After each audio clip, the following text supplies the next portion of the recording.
know those wind chills are on the way, but don't worry. The Michigan Nordic Fire Festival is thoroughly amazing. Okay, and don't worry, they're going to bring the heat for us. We've got our favorite Vikings, Cooper and Cassie, in studio. How are you guys? Good, how are you? Doing very well, and love the outfits, the garb, excuse me, is the best way to call it. Can we do a nice 360 so we can get a close-up of what we have here? Talk about it, love it. Well, this event is known across the state. You've been doing this. You're actually celebrating 10 years of this festival. Talk to us about why it's been so popular all this time. So we started out with about a couple thousand people showing up, and we're up to 21,000 attendees last year. We're growing every single year. People come they travel as far as outside of the state up to us to come visit and to come see us. That is amazing. So clearly this means a lot to the both of you. Now, for those of us who will be coming for the very first time this weekend, you got to give us, what are the top 3 things that we must do at this festival? So one of our biggest events, we open the gates at 5 p.m. on Friday. Okay. And then at 7 p.m. we start our boat burning. It's one of the biggest things. We have a big processional that comes through. We have reenactors.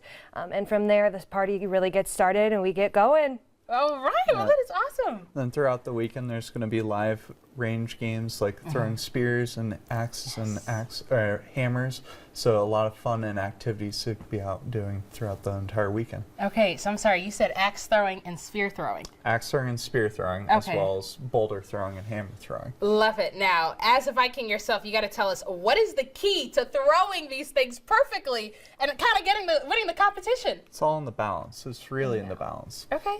Awesome. So you can teach us that while we're at the festival then too, right? That's going to be a Cooper thing. Yeah. Most people are new when trying for the first time. Okay. Well, that is awesome. Now, as much fun as you just mentioned that there will be at the festival, there's a lot of history behind this too. So talk to us about some things that people aren't aware of before they head to the festival. The festival becomes really immersive. We have a large group. We actually have a couple different groups of reenactors that are coming up, and they will be putting on all sorts of battles. They'll be doing education. They'll do cooking. They'll work with the kids and do story time.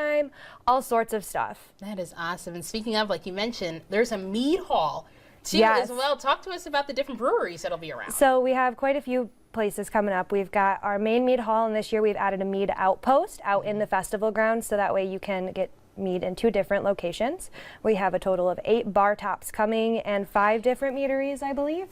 Along with the brewery and cider as well for those who just don't want to try the mead. Exactly, the cider. All right, that's good. We can leave the mead for those of us who are old enough for that. Well, this is so much fun, and it is so exciting having you all here every year when this is going on. But talk to us. There's also a costume contest.